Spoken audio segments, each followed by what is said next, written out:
decir la verdad exige audacia. No puedes guardar silencio solo para pasar desapercibido.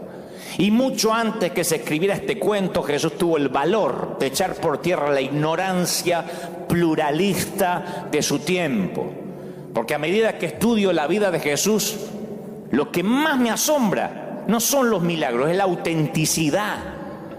Porque él se mostraba como una persona serena, pacífica, pero no evitaba los conflictos. Corregía a los discípulos, decía lo que pensaba, no se andaba por las ramas, iba siempre al grano, hacía que los otros se sintieran incómodos si era necesario. Jesús permitía que la verdad quedara por detrás de la cortesía. No rehuía los enfrentamientos. Porque a veces dicen, ¿cómo obraría Jesús? Así no hablaría Jesús, porque tienen la imagen de un Jesús pusilánime. Le cortaron las uñas al león de Judá. Porque cuando uno ve a Jesús en la Biblia, uno se da cuenta que nadie había osado desafiar a los fariseos hasta que llegó él. Tenía el atrevimiento de decirle hipócritas. Hay que predicar diciendo hipócritas. Y no dentro de un templo con gente que te aplaude. Se lo decía jugando de visitante, no de local. Porque de local somos todos profetas. Cuando la gente te hace, wow, pastor, apóstol, y te hace porras, uno se atreve a decir lo que quiera. Pero hay que estar de visitante y decirle hipócritas. Y que te saquen del templo. Y que te lleven a un pináculo para arrojarte de ahí arriba como se hacía con los falsos profetas. Les decía cosas como, ustedes cuelan el mosquito, pero tragan un camello. ¡Ay de ustedes, maestros de la ley, fariseos, hipócritas!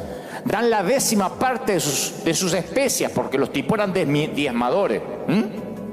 Pero han descuidado asuntos más importantes como la ley, tales como la justicia, la misericordia, la fidelidad. Deberían haber practicado aquello, pero sin descuidar la misericordia.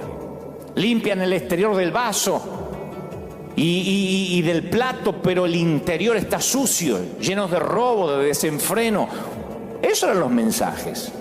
Señalaba que se esforzaban más en impresionar a los demás que en amar a Dios. Jesús le decía, el emperador está desnudo, la religión está desnuda, no sirve. Y la prueba de la madurez espiritual no está en el exterior, y Jesús se los hacía notar. Porque la espiritualidad no se va exhibiendo por ahí. La espiritualidad no se muestra desde un canal de televisión. La espiritualidad no se demuestra a los gritos ni sacando decretos. Se desarrolla dentro de nosotros. La razón por la que nos confunde es que siempre queremos hacer de Jesús alguien que Él no es, y del Evangelio algo que tampoco es.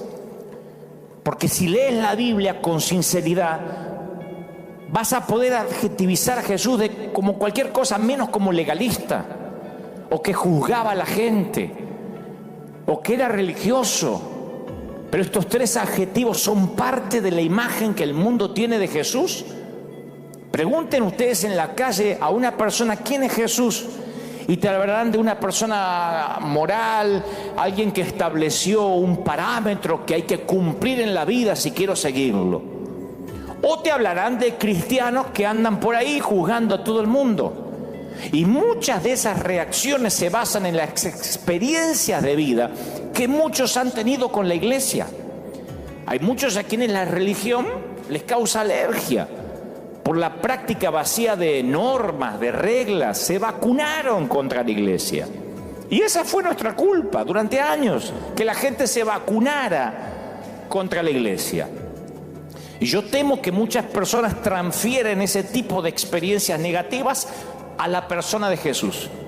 Y me parte el corazón, porque por cierto no es el Jesús que conocemos, no es el Jesús que yo conozco, no es el Jesús de la Biblia. En Juan 9 tenemos el relato de cómo Jesús sana a un ciego de nacimiento. Y los fariseos se enteran de que Jesús lo había sanado, pero en sábado, transgrediendo las leyes y normas que para ellos eran importantísimas. O sea, no importa que el ciego no había visto nunca y ahora ve. El tema es cuándo lo sanó y cómo lo sanó. Acusaron a Jesús de haber pecado porque había violado las reglas del día santo. O sea, no importa que es un milagro, pecó porque no lo hizo en el tiempo correcto. Una locura. O sea que el legalismo les impedía ver a Jesús como quien era. Los ciegos eran ellos. Y algunos de los fariseos comentaban: no, este hombre no viene de Dios porque no respeta el sábado.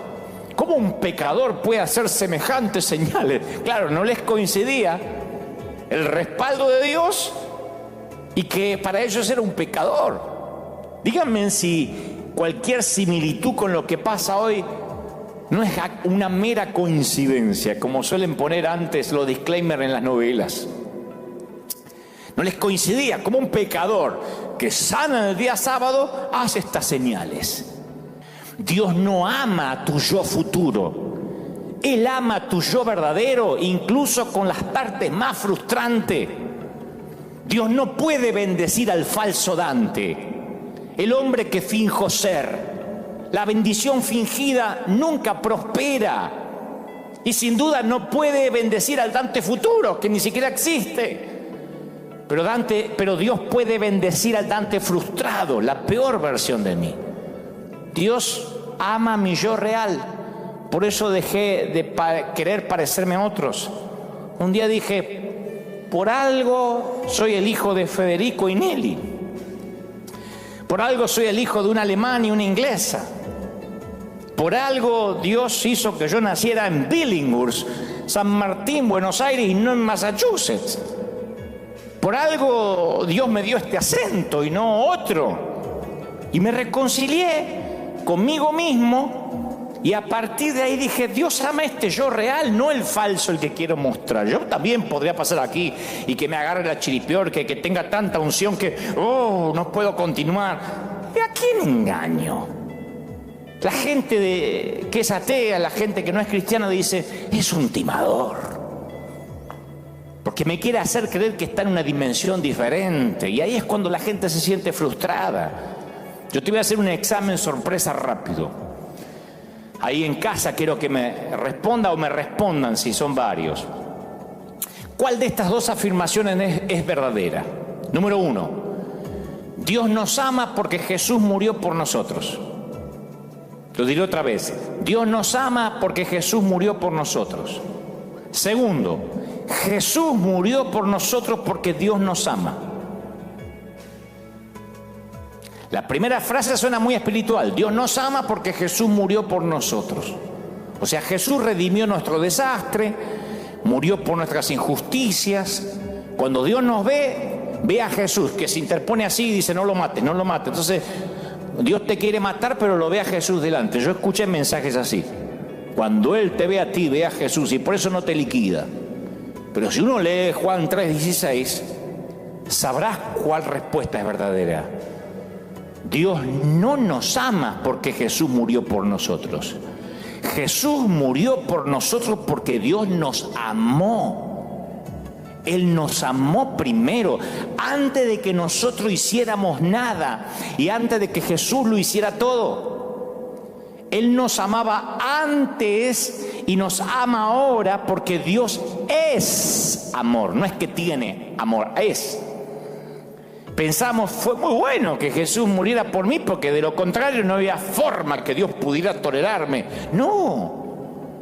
Mientras tanto, nosotros suponemos que Dios está enamorado de la futura versión de nosotros, que Dios ama la versión perfecta de nosotros, la versión imposible. Pero Dios ama a la persona que somos en este momento. Y decimos: bueno, es que tal vez si puedo dejar de fumar, dejar de maldecir, yo insulto mucho. Tal vez si le dejo de gritar a mis hijos, dejo de comer helado por la noche, dejo de frustrarme cuando mi suegra viene a casa. Tal vez si, no sé, si amo más a mi esposa o a mi esposo, si enderezo mi vida, entonces yo sé que Dios me va a amar. Ahora solo me tolera, ya me va a amar más adelante. David escribió algo que es maravilloso. Él dice: el Señor es como un padre con sus hijos, tierno y compasivo con los que le temen, porque Él sabe lo débiles que somos. Se acuerda de que somos tan solo polvo. Salmo 103:13. Ahora yo sé que hay gente que dice, entonces uno llega como está y no tiene que anhelar la santidad, no tiene que cambiar. Sí, pero la pregunta es, si somos perfectamente aceptados como somos, ¿qué nos motiva a cambiar? Y ese es el gran tema. Dios te ama para que puedas cambiar. O sea que lo que posibilita el cambio, lo que te hace desear el cambio, es la experiencia del amor. Nunca fuiste menos salvo que el primer momento que Jesús te salvó. Ninguna mala acción ha descontado tu salvación. Ninguna buena acción ha enriquecido tu salvación. Mi salvación y la tuya no tiene que ver conmigo y contigo, sino con la cruz. No te ahogues en la cloaca de la condenación. A veces, porque soy medianamente conocido, no famoso, pero conocido, me encanta estar en algunos países. Me ha pasado mucho, ahora sí me van a envidiar. Estoy en un restaurante comiendo con alguien, con un grupo de amigos, y cuando estoy por pagar viene el camarero y me dice, no, ya está todo pagado, señor. ¿Quién? De aquella mesa. Y de aquella mesa me hacen, ¡date que! A veces ni se acercan. A veces me piden una foto, compartir algo, pero me encanta la frase, está todo pagado, señor. Ahí es cuando agrego un postre. Yo digo, cuando algún día comparezca ante el tribunal de Dios, yo le voy a decir a Dios, Él, tu hijo ya pagó todo lo mío. Está todo pagado. Me encanta, está todo pagado. Así que no pidas justicia. Señor, yo aquí soy una buena persona, he estado esforzándome mucho, aleluya, he estado sirviéndote toda mi vida, aleluya, estoy dando lo mejor de mí.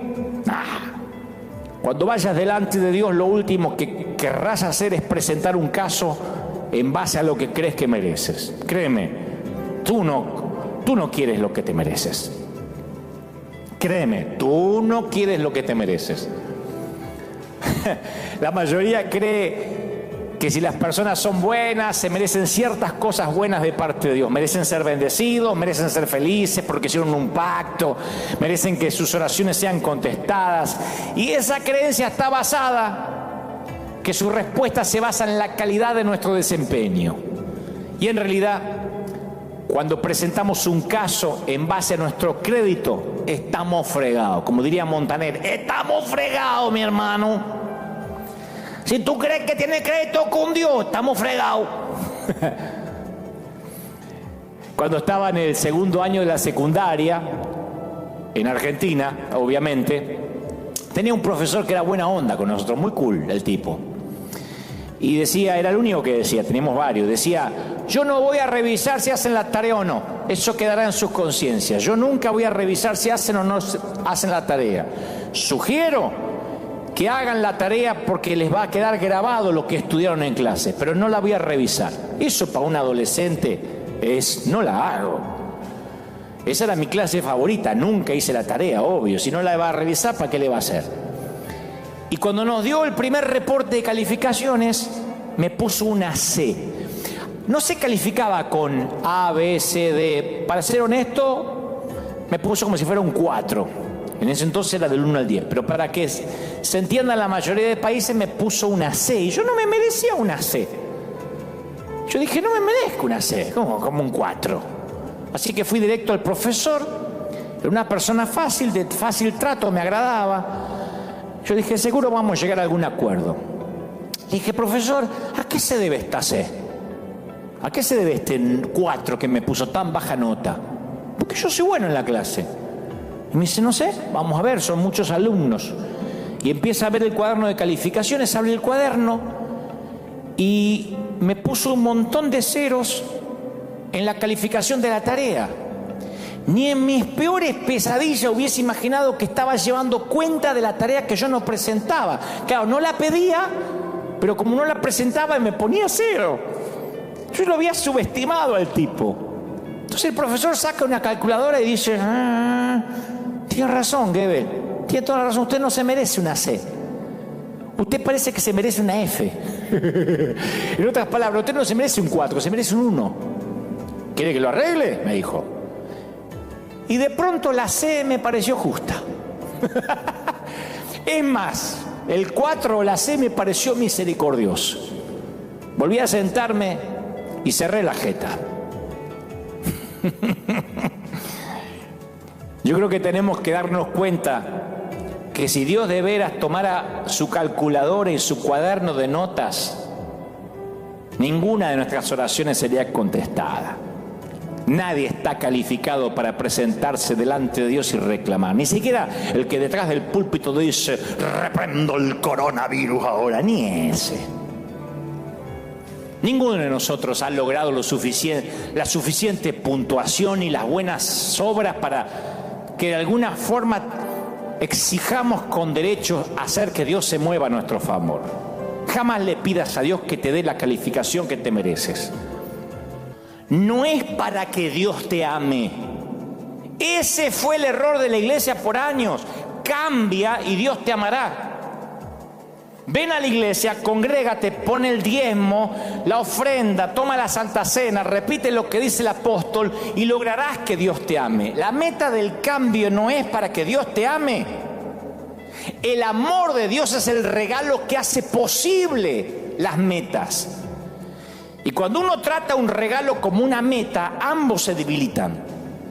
Yo estoy seguro que has oído el dicho, nunca hay una segunda oportunidad para una primera impresión. Es un aforismo.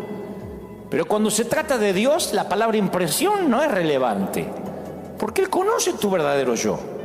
No tienes que impresionarlo para conseguir su favor. Yo conozco a alguien que trabaja para un líder que es muy impulsivo, muy intenso, un tipo que sabe dónde va, como son todos los líderes que a veces uno los puede confundir por gente déspota, pero generalmente el líder, si es líder, es pragmático, ¿no? Es muy ecuánime, muy pragmático y sabe cómo ir, de qué manera ir y cómo va a llegar hasta ahí. Y este amigo trabaja para un líder así y una vez le pregunté, ¿no se te hace difícil trabajar con alguien tan exigente? Y yo nunca me olvidé su respuesta. Me dijo, y a mí me costaba trabajo al principio, pero tuvimos una conversación con mi jefe que lo cambió todo. Dice, mira, la mayor parte de nuestra comunicación se produce a través de emails, de correos electrónicos. Y una vez me mandaba un correo detrás del otro y no pude soportar más, porque te decía, haz esto, haz lo otro, cuando hagas esto no lo hagas de esta manera. Entonces un día, medio frustrado, me dice, fui a hablar con él y dije, mire, yo me siento que no soy capaz de hacer nada bien. Dice, usted me manda un montón de correos, veo que está enojado, que no está conforme.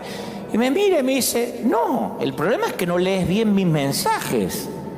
En tu mente le pones un tono a lo que yo te estoy escribiendo, que yo no lo tengo cuando lo escribo. Por supuesto que creo en ti, le dijo su jefe. De no ser así ya no hubieses trabajado conmigo hace tiempo. Pero tú no ves mi cara cuando estás leyendo mis correos. Yo creo que cuando lees mis correos le pones un tono, imaginas que te estoy gritando. Y dice mi amigo, a partir de ese momento entendí que yo tenía que leer los correos diferente. Él me dijo, quiero que leas los correos que te envié como si estuviera sonriendo cuando te escribía. Léelo como que estoy sonriendo cuando te escribo. Y yo me pregunto ¿hasta qué punto cambiaría nuestra vida si comenzáramos a leer la palabra de Dios como si Dios estuviera sonriendo cuando lo escribió? Porque en las Escrituras hay unas declaraciones fuertes de exhortación. Nos llama a arrepentirnos y regresar a los caminos de Dios. Sin embargo, creo que hasta esas correcciones son con amor. No es lo mismo, si mi pueblo se humillare, a que a lo mejor el Señor dice, si mi pueblo se humillare. Mamá a veces me exhortaba a mi vieja y me derretía porque estaba envuelta en amor su reto. Yo creo que si uno cambia la manera de ver a Dios, cambia de ver la manera del autor, también cambiará la manera en ver lo que él escribió o lo que él inspiró. Mira cada una de las personas que Jesús encontró, desde los discípulos que escogió, los pecadores con los que cenó, el ladrón al que perdonó en la cruz. Jesús vio lo mejor de ellos, lo mejor de esa gente en su peor estado, la peor versión. Se encontró con ellos en sus desastres, en sus realidades. ¿Quién impresionó a Jesús? ¿A quién Jesús dijo, oh, por este no tendría ni que desperdiciar sangre? Mira qué santo que es de la sanísima doctrina. Fariseos, les decía. Fariseos que no tienen amor, que cuidan, ponen cargas y yugo a los demás y no aman a nadie. Él veía a esta gente rota, los amó, creyó en ellos como cree en ti. Cuando no había nada digno de amar o nada admirable. ¿Qué tenía de admirable la mujer que 5 maridos había tenido y ahora tenía la aventura con un amante? ¿Qué tenía de admirable para que el Señor le diga, vas a beber de un agua que no vas a tener sed jamás? ¿Por qué le ofreció agua a una loquita, a una ninfómana? A una tipa que anduvo con 5 y el que ahora tiene apenas fue un amante nocturno. Tú no tienes que causarle a Dios una buena impresión. Necesitamos ser honestos con Él y honestos con nosotros mismos. Considero que una de las grandes razones por la que tanta gente tiene una idea equivocada acerca de la iglesia es que piensan que a lo mejor la iglesia es el lugar en que personas perfectas se juntan con otras personas perfectas para cantar acerca de lo perfectas que son sus vidas.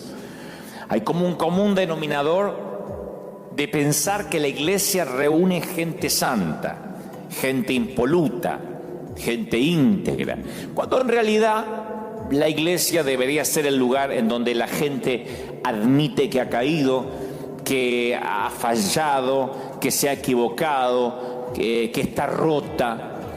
La iglesia es un lugar seguro. Siempre decimos nosotros aquí, bienvenidos, que este sea tu lugar seguro. Los que se congregan acá saben que en algún momento, cuando les pido que se puedan saludar, les digo, estás en un lugar seguro y si no tienes un hogar, podrías considerar a River como el tuyo. Porque la iglesia debería ser eso, un lugar seguro donde podemos compartir básicamente nuestros defectos, nuestros fracasos, nuestras debilidades, nuestras adicciones, nuestras necesidades, nuestro dolor. O sea que la iglesia debería ser el lugar en donde podemos ser lo que somos y no el lugar en donde somos muy santos y espirituales o aparentamos serlo. Pensaba esto porque vivimos una temporada muy singular y esta temporada nos expone a todos. Esta temporada, mientras que duró, mientras que está perdurando, nos expone lo que hay en nuestro corazón, tanto a los líderes como a los que se congregan, a los que decían que eran cristianos, a los tibios, ¿no? A los que decían yo estoy consagrado y ahora descubrieron que no lo estaban tanto. Creo que cuando adoptamos poses y posturas de perfección, creamos la religión, que es lo que la gente repele. De hecho, es esa falta de autenticidad lo que hace que mucha gente piense que la iglesia es un sitio para gente santa. Y ahí es cuando nos miran con desconfianza, y ahí es cuando nos evitan. Yo digo siempre que las personas no tienen problemas con Dios. La mayoría de las personas tienen problemas con varios de sus seguidores, o sea, con nosotros, porque nos ven como personas alejadas de la realidad. Por eso digo que esta pandemia nos dio equidad, nos hizo a todos pasar por lo mismo. Todo el mundo tiene que tomar las mismas medidas preventivas, todo el mundo si anda en contacto o cerca de alguien tiene que usar su tapaboca, todo el mundo tiene que lavarse las manos. No es que dice, y los que van a la iglesia no lo tienen que hacer. Uno puede tomarse de las frases, de las promesas de Dios, pero nadie está exento de lo que está ocurriendo. Por eso más que nunca yo creo que la función de la iglesia es la de restaurar vidas que se han quebrantado. Y esto nos tiene que recordar que eso es para lo que la iglesia existe, de eso se trata. que esa es la necesidad primaria por la que existe la iglesia, restaurar vidas que se han roto. De hecho, eso eran los encontronazos de Jesús con los líderes religiosos de la época, con los fariseos. En uno de los encuentros, Jesús le dice directamente a los fariseos: ustedes estudian con diligencia las Escrituras porque piensan que en ellas hallan la vida eterna. O sea, ustedes lo que tienen es bibliomancia. Son adictos a la Biblia, son adictos a la palabra. Pero esas palabras que ustedes leen dan testimonio a mi favor. Sin embargo, ustedes quieren venir a mí para tener esa vida eterna, pero me ignoran. Van a la Biblia y me ignoran a mí. En Juan 5:39. Claro, porque los fariseos hundían las narices en las Escrituras, en las reglas, en las normas sagradas, porque las palabras de religión para ellos eran todo, pero ignoraban al Jesús que tenían delante de sus ojos. Hablaban de la fe, pero le quitaban la vida. Y Jesús nos dice, como les dijo a los fariseos, que hablemos menos y hagamos más y lo sigamos más. Jesús era un liberador de mentes. Y en las iglesias, en nuestras iglesias, este es el principal enemigo enquistado. Creemos que todos tienen que vestir, hablar y hasta decir las mismas palabras. Y cuando alguien intenta ser diferente, dice: hijo del diablo, ¿no? Y creo que eso tiene que ver por un preconcepto que tenemos, que todo tiene que ser igual. Y cuando no muestras a los demás tu verdad, se convierte en una versión fragmentada de tu personalidad. Cuando no mostramos quiénes somos, cuando nos hacemos pasar por personas que no somos. Como dice el Señor tantas veces, que Él se daba cuenta que el exterior no coincidía con el interior de los que cuidaban las leyes. Entonces, cuando te preocupa más la impresión que das a los demás que la persona que eres en realidad, es desgastante, es agotador. En su famoso libro Viaje Seguro de Anne Lamott, escribe que en general todo está enmascarado, todo está perfumado en la vida, todo está disfrazado en este mundo, dice, pero seduce mucho cuando ves a alguien real y humano de verdad. Si hay un lugar en el cual deberíamos ser nosotros mismos, no es en la política, no es en un reality show, no es en un partido de fútbol. Donde deberíamos ser realmente nosotros mismos es en la iglesia. Aquí deberíamos confesar nuestros peores pecados. Lo bueno, lo malo, lo feo, todo debería estar en la iglesia, en un hospital. Porque eso es lo que hay. ¿Qué hay ahora en un hospital? ¿Qué hay ahora? ¿Vieron los enfermeros, nuestros héroes contemporáneos? ¿Qué te dicen que hay en los hospitales? Gente yendo para la morgue, gente directa al crematorio sin pasar por un funeral, por un memorial, y ellos trabajando y luchando para preservar las vidas en contra de un virus y en contra de una pandemia. Y seguramente si les preguntas cómo está el hospital, no te van a decir: es un lugar de gente sana, no dejamos entrar a cualquier enfermo. Un hospital es un hospital, con todo lo que pasa ahí adentro, y una iglesia es un hospital del alma. Pero no sé por qué en las iglesias todo el mundo o nadie se atreve a decir: el emperador está desnudo. Alguien tiene que decir: el emperador está desnudo, y eso lo tenemos que decir nosotros. El emperador está desnudo. Somos frágiles, somos gente rota. Eso es lo que creo nos tiene que enseñar a la iglesia. Esa es no sé si la nueva iglesia o el nuevo paradigma que tenemos que adoptar. Cuando yo comencé, como digo siempre, por un error de papeleo en los cielos, como pastor hace un poco más de 10 años, debo ser uno de los más novatos entre mis colegas.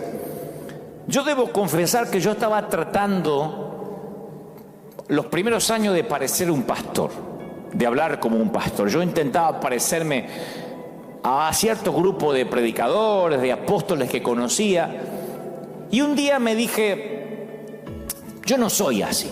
Y por mucho que lo intente, nunca voy a lograr ser como ellos. Pero no estoy criticándolos, digo al contrario, a desmérito mío. Yo digo: no creo que algún día voy a poder ser como ellos. Así que un día me relajé, ya hace unos cuantos años.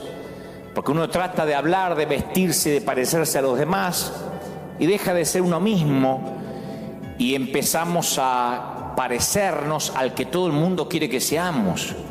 Pero cuando cedemos ante esa conformidad perdemos nuestra originalidad y en algún punto perdemos nuestro alma en lugar de convertirnos en esa persona que Dios quería que fuéramos. Así que desde hace unos años yo confieso que estoy tratando de ser yo. Y esa es una diferencia enorme. Porque antes me preocupaba mucho por la autoridad y la autenticidad. Pensé que había una dicotomía, lo dije la semana pasada. Una de mis metas como líder ahora es mostrar lo humano que soy. Y me doy cuenta que cuando más me muestro como soy, más Dios se lleva la gloria. He descubierto que la autenticidad, lo diré otra vez, no socava la autoridad.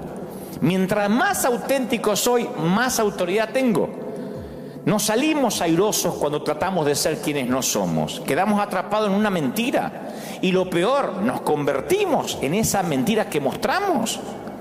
Yo he estado en muchos congresos donde hasta los predicadores aparentan. Esos tipos que a veces uno los mira y dice, wow, ¿será que Dios algún día me va a amar como a Él?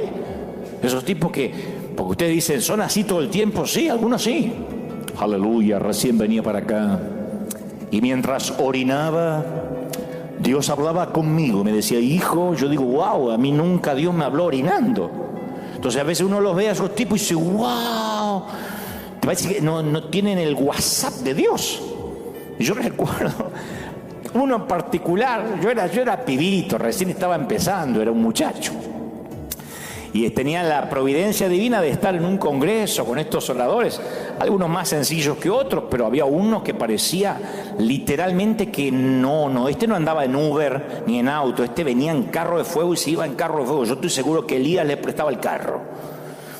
Se vestía así como actor de Hollywood, un anillo en cada dedo, un pañuelo de 4 puntas, un trabacorbata, una paloma, un clic, tenía todo, tenía too much, tenía todo lo que había disponible, toda la bijula tenía encima. Y luego, me acuerdo que me toca predicar a mí y el hombre me está escuchando. Y después nos quedamos solos y el Señor lo tocó porque yo creo que Dios se vale de lo que sea, de la manera que sea, para tocar a veces los que parecen más duros. Luego que transmití lo que considero, Dios me dijo, me acuerdo que se quitó el reloj de oro incrustado en diamantes y me mostró las cicatrices que quedaron en sus muñecas luego de un fallido intento de suicidio, aún ya conociendo a Dios. Yo no tenía idea de que alguien pudiera empacar su dolor tan hermosamente, que alguien pudiera envolver su dolor tan hermosamente con tanto fingimiento.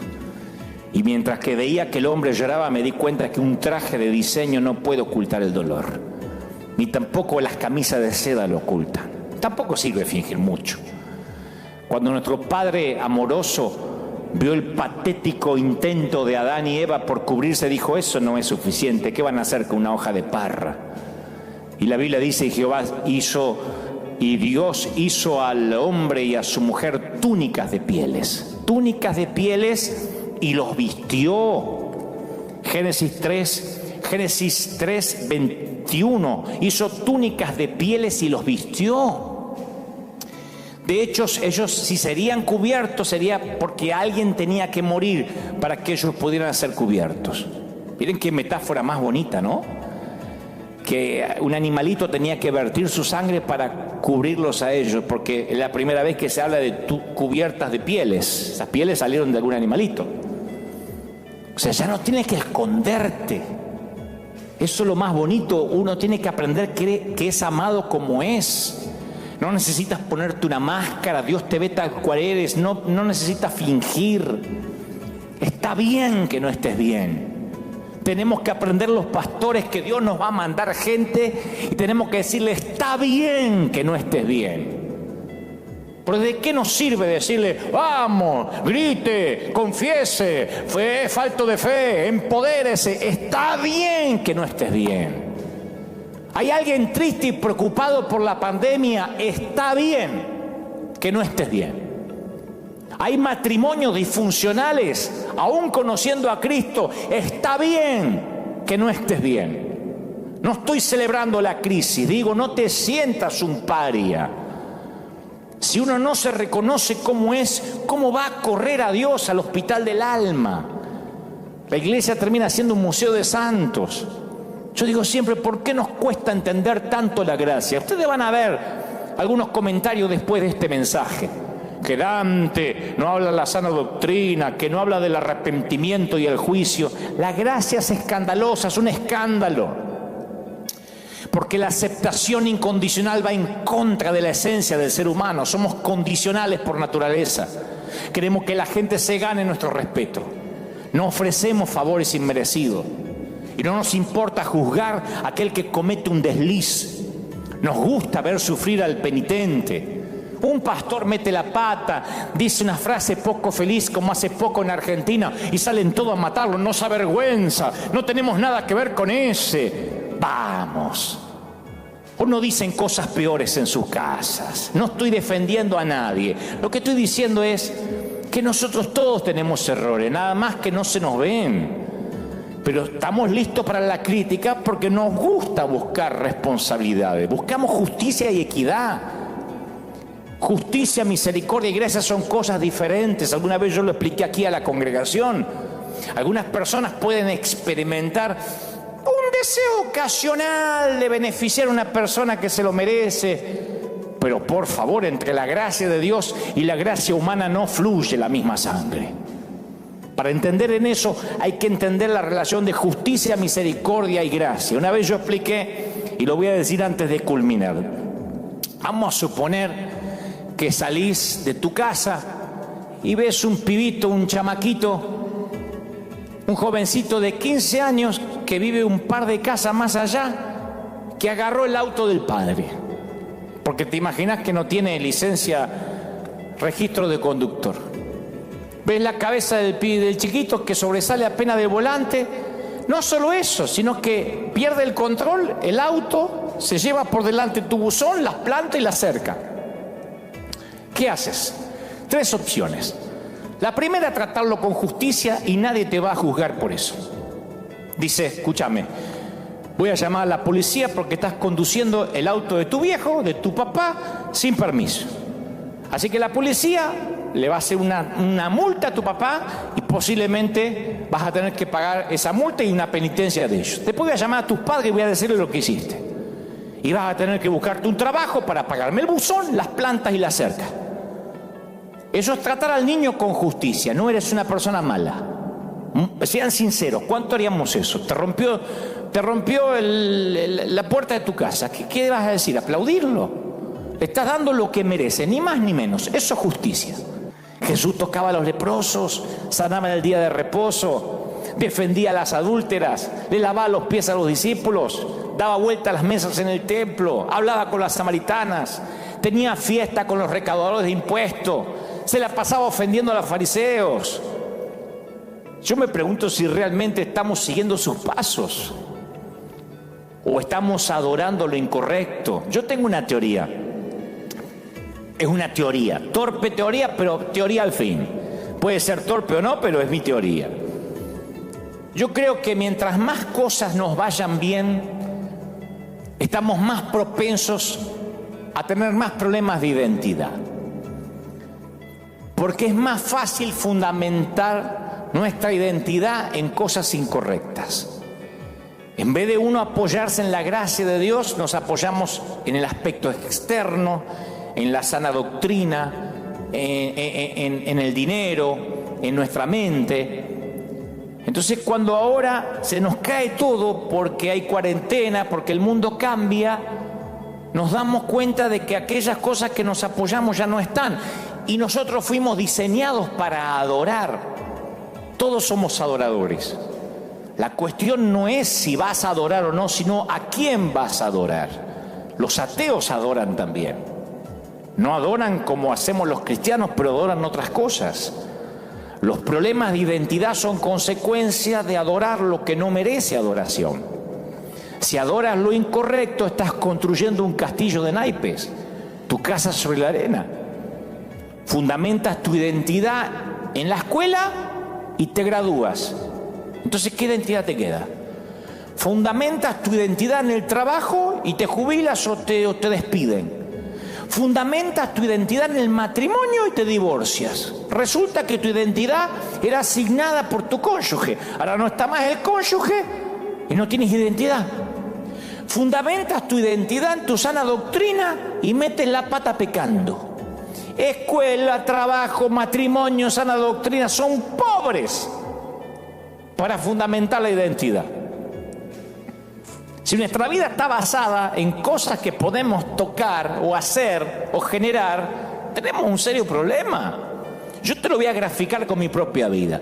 Yo descubrí, porque dije que voy a contar mis errores y siempre lo hago, yo descubrí que tengo al menos 3 versiones de Dante. En primer lugar está el que yo soy actualmente. Este hombre tiene un lado positivo, pero también muchas debilidades, muchos problemas que no quieres conocer. Yo lo llamo el Dante frustrado, tal como soy. También está el Dante que me gustaría poder ser. Ese es todo lo contrario al Dante frustrado que soy. Yo lo llamo el Dante futuro. Dante futuro es perfección. Si pudieras conocerlo, quisieras casarte con él, votarlo como presidente, en vez de presidente, presidente, o tenerlo entre tus contactos. Ese hombre es coherente, es amable, es disciplinado, pero no es rígido. Le gusta la diversión, pero es un tipo enfocado. Dante futuro es el que yo quisiera ser, pero también es el yo que nunca voy a ser. Entonces, por lo tanto, en mi esfuerzo desesperado por cerrar la brecha entre el Dante frustrado que soy y el Dante futuro que quisiera ser, creé una tercera versión de mí mismo, que es el falso Dante. Quizá no llego a ser el Dante futuro, pero puedo fingirlo. Entonces, puedo posar, puedo aparentar, puedo actuar como alguien que no soy, porque creo que mi Dante real no es tan bueno como para mostrarlo. Falso Dante ni siquiera existe, pero yo he empleado mucho tiempo y energía intentando convencer a las personas que sí existe. Sospecho que no engaño a nadie en algún rincón de mi corazón, pero de todos modos sigo fingiendo porque el Dante real es demasiado frustrante para andar mostrándolo. Y como me pasa a mí, te pasa a ti, nada más que me puse como ejemplo para que no sientas que te ataque. Eso hacemos, fingimos, repetimos lo que nos dice el apóstol, decimos amén, amén, a cosas que no entendemos.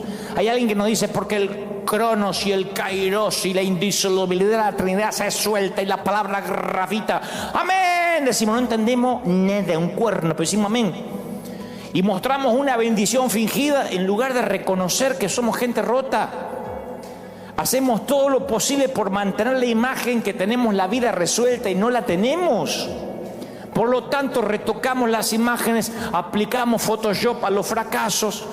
El matrimonio va mal, pero le ponemos Photoshop. Los hijos se empezaron a rebelar, pero le ponemos un filtro. Venimos a la iglesia y tenemos ganas de llorar, pero nos ponemos a danzar para que nadie sepa que estamos dolidos. Poca gente en la iglesia, a menos que sean nuevitos, dicen, vengo destruido. Después no se puede decir porque te falta fe. No podemos vivir iluminando y poniéndole filtro a quienes somos. Misericordia es dar a alguien un poco menos de lo que se merece. Lo miras al chiquito y le dices, mira, no voy a llamar a la policía, pero sí voy a llamar a tus viejos. Vamos a establecer cuánto cuesta el buzón, las plantas, la cerca, y vas a tener que pagarlo aunque sean cuotas. No te pido que me lo pagues todo junto, pero me lo vas a pagar. O sea que en lugar de aplicarle una justicia estricta, estás siendo misericordioso. Estás dándole un castigo menor del que se merece. Pero a lo mejor hay una tercera opción. Y esta próxima opción es un escándalo, no se ajusta al sentido común. Puedes tratarlo con gracia. Ni justicia ni misericordia, gracia. Mira, hijo, causaste un desastre. Derribaste mi buzón, arruinaste mi jardín echaste al suelo mi cerca, pero no voy a llamar ni a la policía ni a tus padres. Va a quedar entre nosotros. En cuanto al buzón, en cuanto a las plantas y la cerca, yo los voy a poder arreglar como sea. No me debes nada. Pero tú y yo vamos a subir al auto y me vas a contar de ti, me vas a contar qué estás haciendo con tu vida. Y yo quiero que vengas aquí una vez por semana y yo te voy a hacer una suerte de tutor hasta que salgas adelante. Lo que hiciste con mi casa va a quedar entre tú y yo. Eso es gracia. Ese es el riesgo y el escándalo de la gracia. Todo el día vamos por ahí decidiendo si vamos a tratar a la gente con justicia, con misericordia y con gracia. Y cuando vemos que alguien se equivoca, ¿cómo lo tratamos? Con justicia. Y somos justos. Pero si somos misericordiosos, de vez en cuando a alguno le decimos, bueno, es buena persona, hay que ver la motivación. Pero si realizamos un acto inesperado de gracia, entramos en una nueva dimensión de vida. No podemos darle gracia a los demás cuando nosotros no creemos haber recibido esa gracia. Ese es el problema. Cuando estamos ocupados fingiendo para que Dios nos ame, empezamos a creer que los demás también se la tienen que ganar a la gracia o al amor de Dios. Y empezamos a juzgar, a sentirnos superiores moralmente. Pero a quien mucho se le perdona, poco ama. Poco se le perdona, poco ama. Y al que mucho se le perdona, mucho ama, dijo el Señor. Cuanto más gracia recibimos, más amor damos.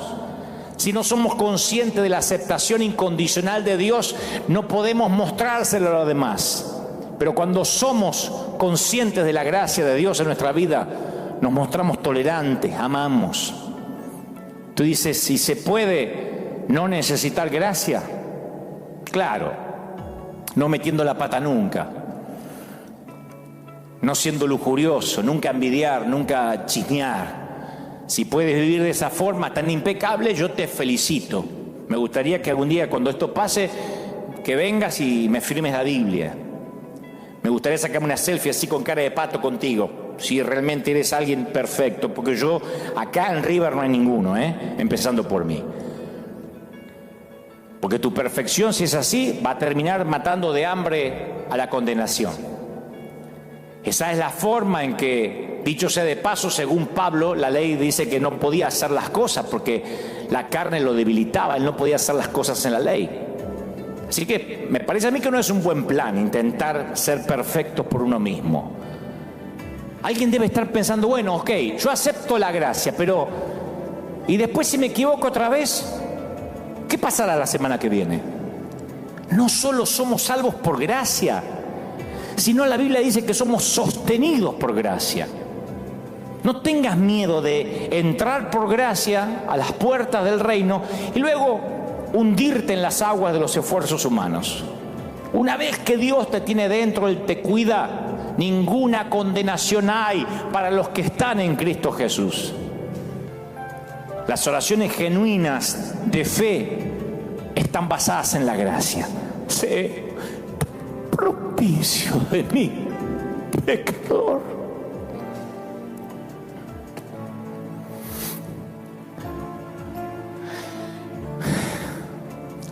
Hace unos días yo estuve viendo un video en donde entrevistaban gente de la calle y le preguntaban quién era Jesús. Y me impactó la gran cantidad de gente que describía a Jesús como un viejito de barba, con canas, que vivía en el cielo allá lejos. La gente decía que Jesús era alguien distante, lejano, desconectado del mundo. Y yo me pregunté si es así como los cristianos transmitimos a Dios. Creo que le hemos dicho a la gente de alguna forma que Dios no está al alcance, que está encerrado en algún lugar, en alguna catedral.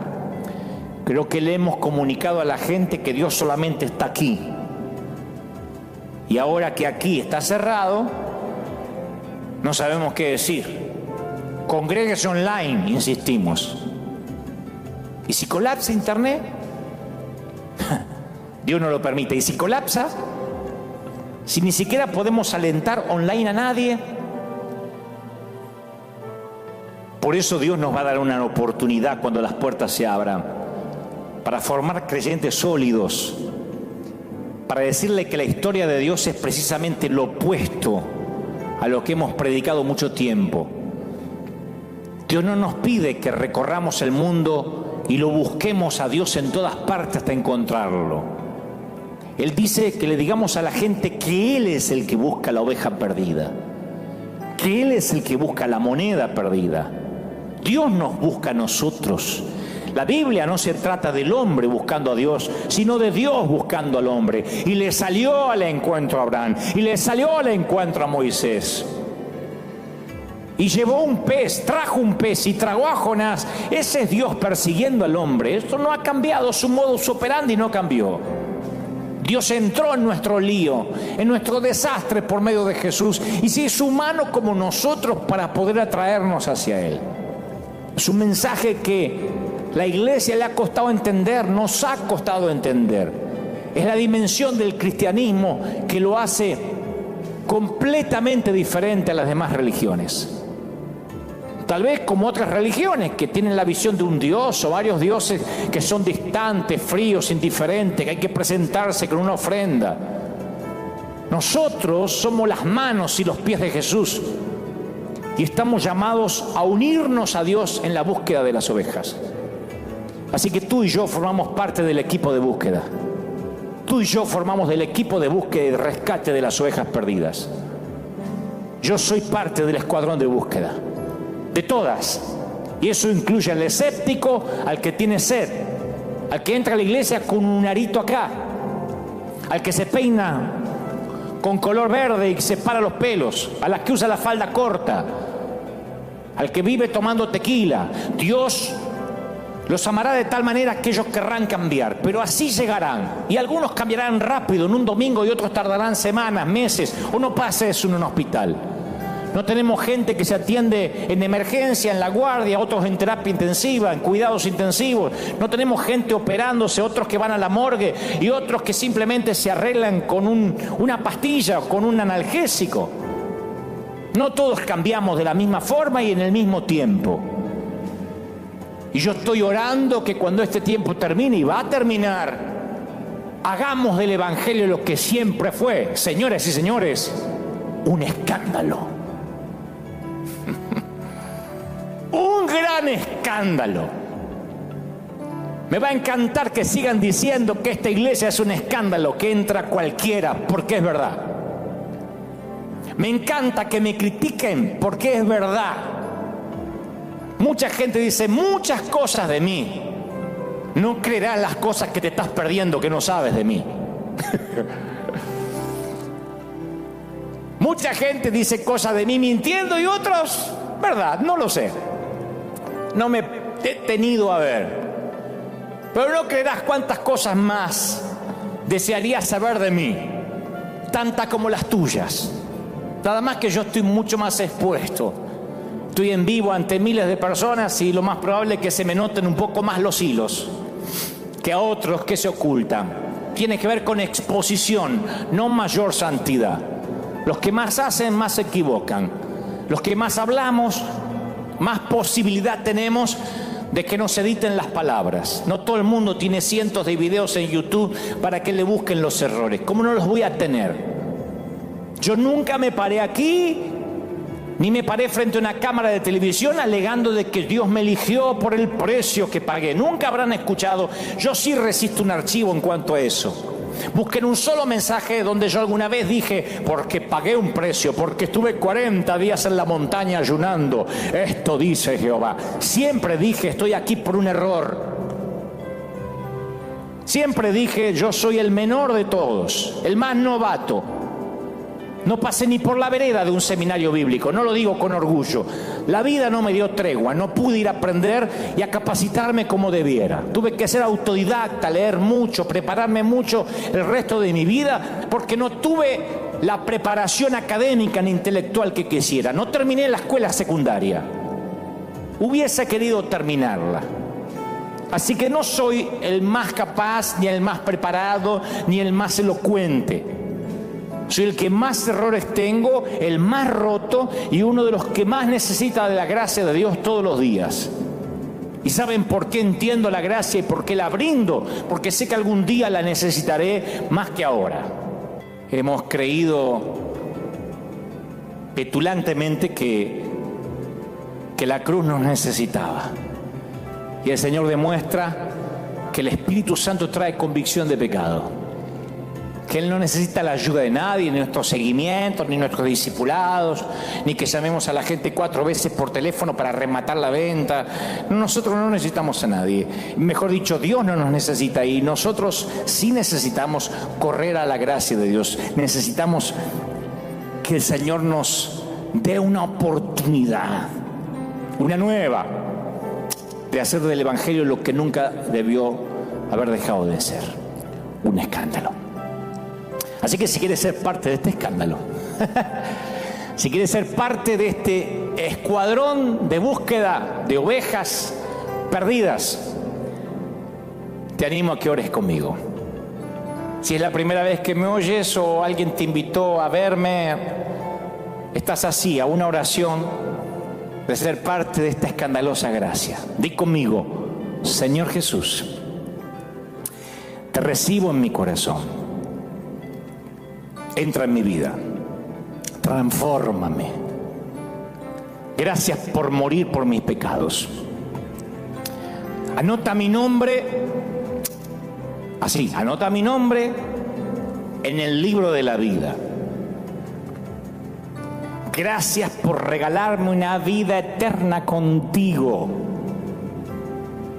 Soy un desastre, dile al Señor: soy un desastre. Pero este flaco me acaba de decir que tú amas los desastres y me amas como soy. Y luego voy a cambiar, pero por amor y no por reglas o normas humanas. Así que acéptame tal como soy. Amén y amén. La invitación es: sal. Donde quiera que estés, sal.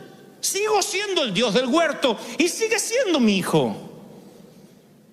Cuanto más grande sea la metida de pata, por Dios, corre hacia mí. ¿Dónde estás? Y Adán interpreta que le preguntan ¿por qué? Le está preguntando ¿dónde? Y es muy revelador lo que contesta Adán. Él dice: oí tu voz y tuve miedo porque estaba desnudo y me escondí. No te pregunté por qué, ¿dónde? La pregunta sigue hoy firme. ¿Dónde te escondes? Sal. No, pero yo, lo que pasa es que de pequeño me abandonaron. No me digas el por qué. Yo estuve ahí, dice el Señor. Yo te vi, conozco tu sufrir. ¿Dónde? No, pero te voy a explicar el por qué. ¿Dónde? No el por qué. Oí tu voz, tuve miedo, sentí vergüenza y me escondí. Ahí está el colesterol malo, la vergüenza mala. Ahí te das cuenta que la vergüenza mala tiene una voz más convincente que la del propio Dios. La vergüenza mala tiene una voz más potente y convincente que el mismo Dios cuando la dejas crecer. La sangre de Cristo quiere fluir y la vergüenza mala tapa las arterias. No, te amo, no, te amo, no, tú no me estás amando, sí, no, tú no me puedes amar. Déjame que te explique, no me expliques. Es increíble que esto nos ocurre a nosotros. A mí muchas veces Dios me pregunta: ¿dónde te escondes, Dante? Y yo todavía sigo dando los por qué. Y hay que entrenar nuestros corazones para que escuchen el amor de Dios por encima de nuestra vergüenza. Adán y Eva no pudieron disimular su vano intento de esconderse. El quebranto era evidente en su rostro. Ahora estaban agachados detrás de los árboles con rostros torcidos del dolor y del miedo. Y a partir de ahí empezaron a aparentar. Hasta la fecha. Adán y Eva nos dejaron el triste y horrible legado del quebranto. El quebranto de la relación con Dios. Y esa fue la intención de la serpiente: romper la relación de Dios con sus hijos. Eso es lo que ocurrió.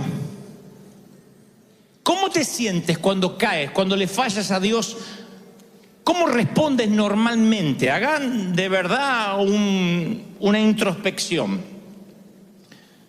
No somos de escondernos. Queremos primero enmendar, arreglar las cosas, arreglarlas por nuestra cuenta y después le daremos una explicación a Dios. Señor, yo puedo explicar esto, pero solo déjame unos días. Y escapamos. Y eso no funcionó en el huerto, ni funciona ahora. ¿Cómo Adán y Eva le van a ocultar a Dios que están rotos? ¿Qué hace Adán y Eva? Lo que hacemos todos, nos metemos en un sótano húmedo, en un sitio donde no nos puedan encontrar por mucho tiempo, en un altillo, en un lugar o alto o bajo, pero donde estemos seguros. Yo lo hice. Una frase desafortunada, poco feliz de mi papá, hizo que yo me ocultara mi personalidad. Yo dije, no quiero que nadie me conozca. Yo voy a tratar de ocultar cómo soy porque te voy a defraudar. Todos tenemos nuestros escondites y sótanos preferidos. Hay de los que se esconden tras la comida, porque dicen es lo único que puedo controlar o no. Y entonces, ya sean obesos o bulímicos y anoréxicos, ellos creen que la comida es lo único que está bajo su control y ahí se esconden, tras la comida. Ya sea que la vomites o la comas con voracidad, hay de los que su escondite se llama comida. Otros, los más comunes, se esconden tras las cosas. Tú sabes, una cartera más, un par de zapatos más, un vestido más y estaré satisfecho, satisfecha. Y luego, claro, el escondite otra vez te deja ver. No hay zapatos, no hay traje que pueda ocultar el quebranto ni el dolor. Siguen siendo los mismos árboles que torpemente trataron de ocultar a Adán y a Eva. Otros se esconden tras las relaciones afectivas y van de pareja en pareja, diciendo ninguna pareja me satisface, ninguna me da lo que yo necesito. Y no te la pueden dar porque el problema viaja contigo. No hay una persona perfecta para ti, por una sencilla razón: tú no eres perfecto. Si alguien busca una iglesia perfecta, no la encontrará, porque si la encuentras, tú la echarías a perder.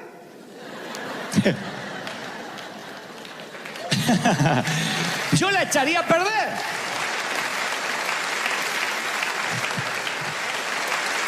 ¿Cómo voy a buscar la perfección cuando yo no la puedo ofrecer? Pero así somos.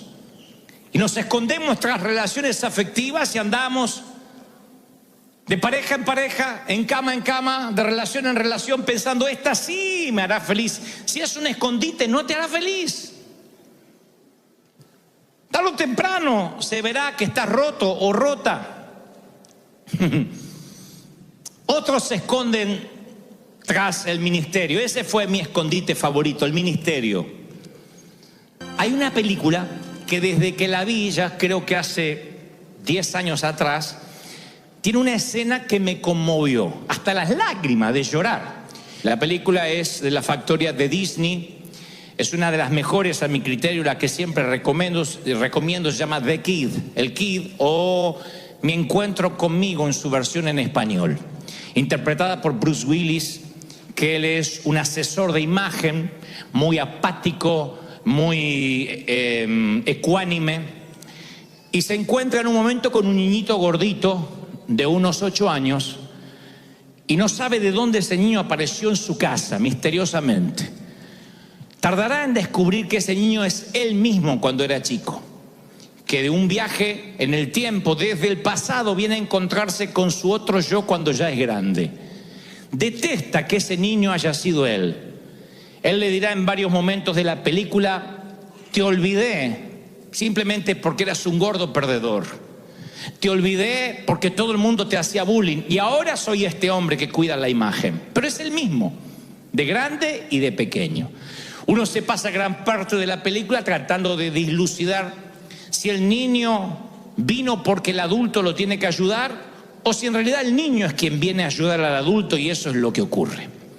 Viajan al pasado, el yo grande viaja con el yo pequeño al pasado, a la escena que les voy a mostrar ahora, donde la mamá, que está muy enferma de cáncer, se supone que no debe levantarse de la cama, tiene que ir a una reunión escolar a hablar con el principal porque el niño se portó mal.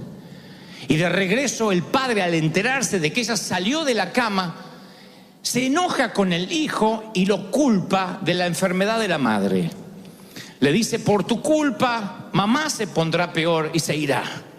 Ya no llores. Y eso marcará al niño para siempre. Y ahí uno entiende por qué luego se transformó en ese adulto tan frío. El yo adulto contempla todo desde lejos, pero no por eso se pierde los detalles. Y van a notar que el niño a cada rato dice: tengo tu tornillo, papá. Tengo tu tornillo, papá. Tengo tu tornillo, papá. Esa es una frase que repite una y otra vez porque el día anterior ayudó a su papá a armar un motor, se le cayó un tornillo y lo guardó en el bolsillo, pensando que cuando las cosas se pusieran feas con papá, él se ganaría su aprobación devolviéndole el tornillo perdido. Pero el padre no quiere oír sobre el tornillo. El padre lo culpará. Y eso cambiará su vida para el resto de su existencia. Y hace muchos años pude dilucidar por qué la película me tocaba tanto y por qué conmovía fibras tan sensibles mías. Y es que mis padres, cuando yo tenía unos 6 años y no conocíamos a Cristo todavía, tuvieron una discusión que yo oí por accidente. Mamá estuvo enferma de cáncer desde mi nacimiento. A decir verdad, le descubrieron su enfermedad cuando estaba embarazada.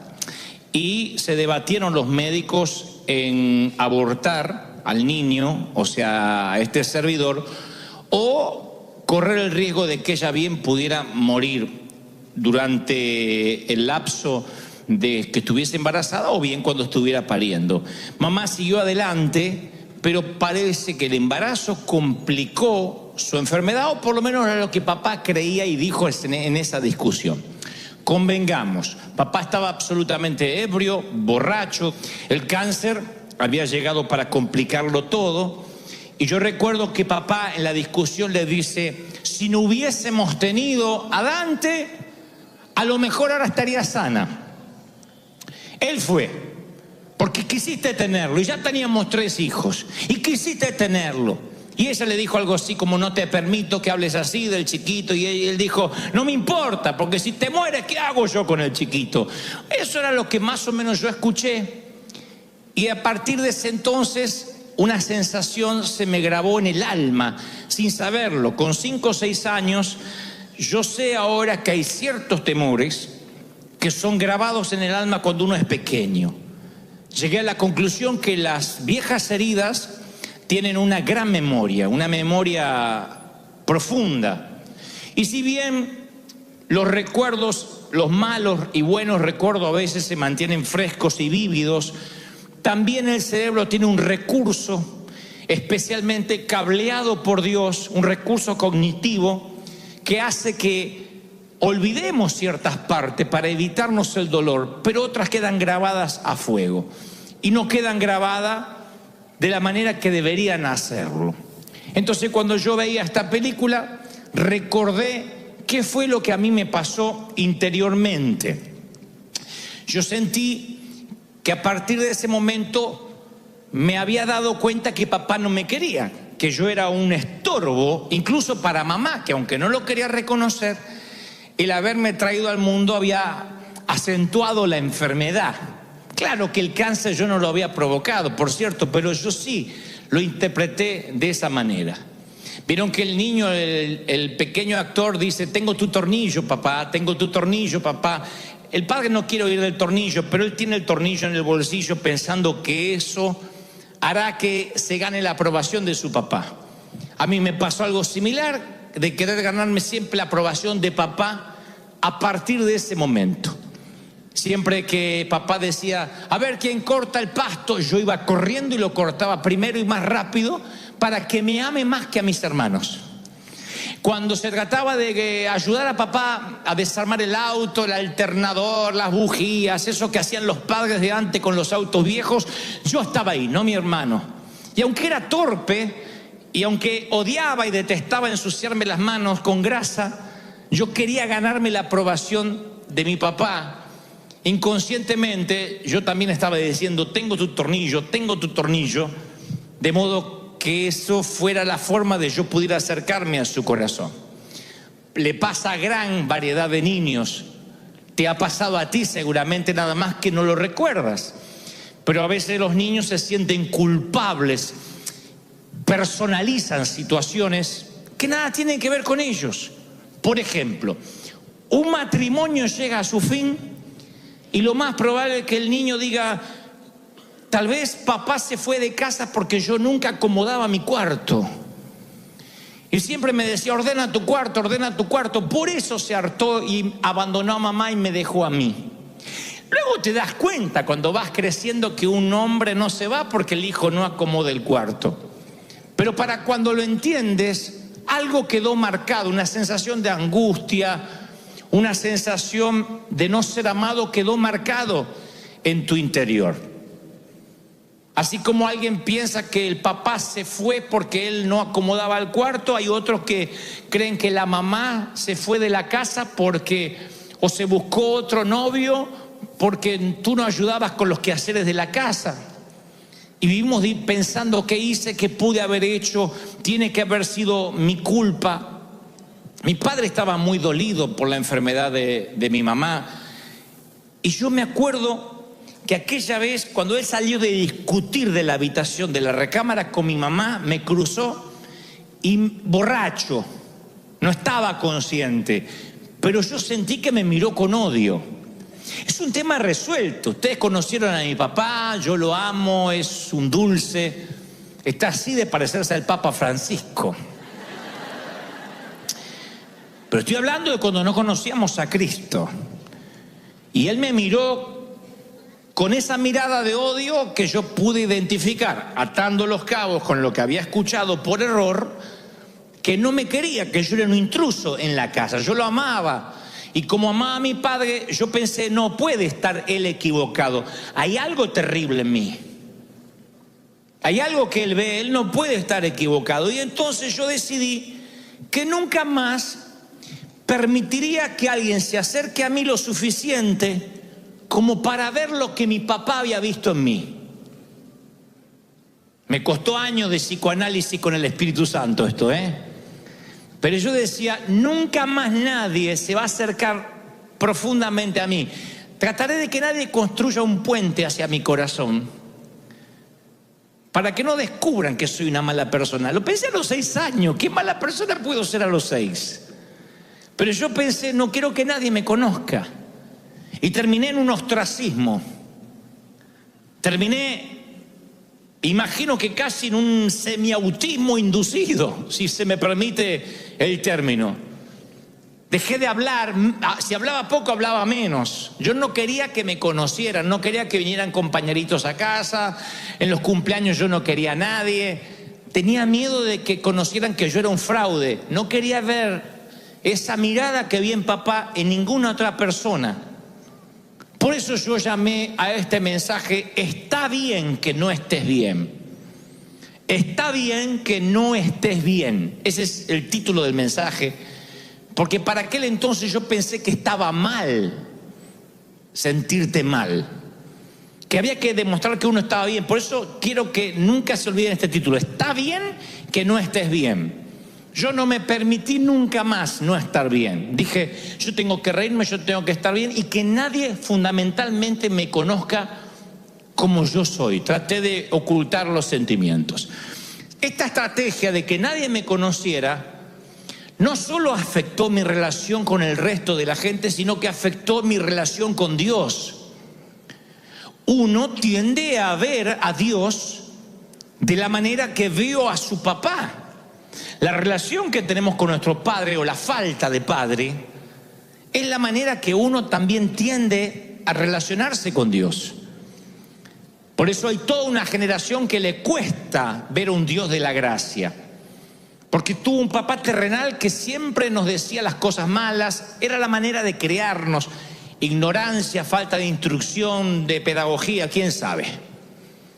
Pero papá, no recuerdo que decía, campeón, vamos. Él decía, cuando haces algo bien no tengo que decírtelo.